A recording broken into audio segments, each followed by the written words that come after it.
Drea, can you hear me? I can hear you. I think I had another news feed going on at the same time. It's news everywhere. I'm Okay, sorry. no worries, no worries. Look, you're saying that a lot of people in Hollywood are afraid to speak out, even though they really oppose Biden's far-left agenda. Let me ask you, how much real support does the far left have in Hollywood?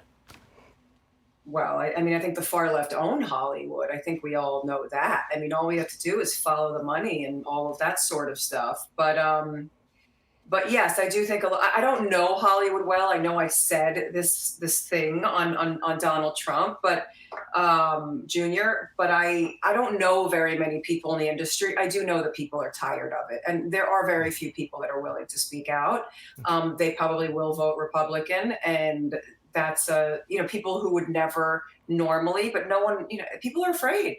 This is not doesn't feel like a democracy anymore. It feels like we're getting farther and farther away from. It just feels like we're dealing with a lot of unelected officials making decisions at this point. What was the response? What was the response to you when you spoke out? I mean, I accidentally spoke out. I had no intentions of being this person on Fox News ever in my life. I was always very anonymous. You're doing well.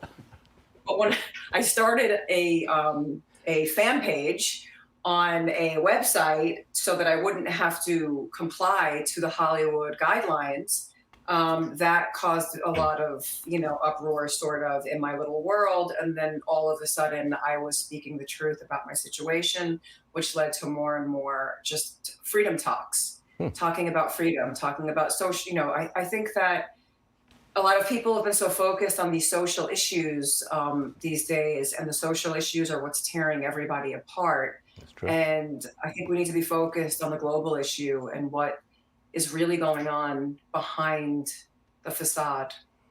And I don't think a lot of my friends recognize that yet, but I think that there has to be more awareness.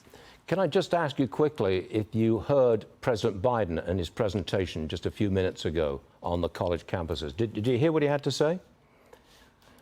I mean, I don't think they wrote him the most lengthy speech. I don't know that that was what he has to say. I don't really know if anything he says is something that the man needs to take a rest. They need to stop using him as the poster child for their agenda. He's not here. My mom has the same.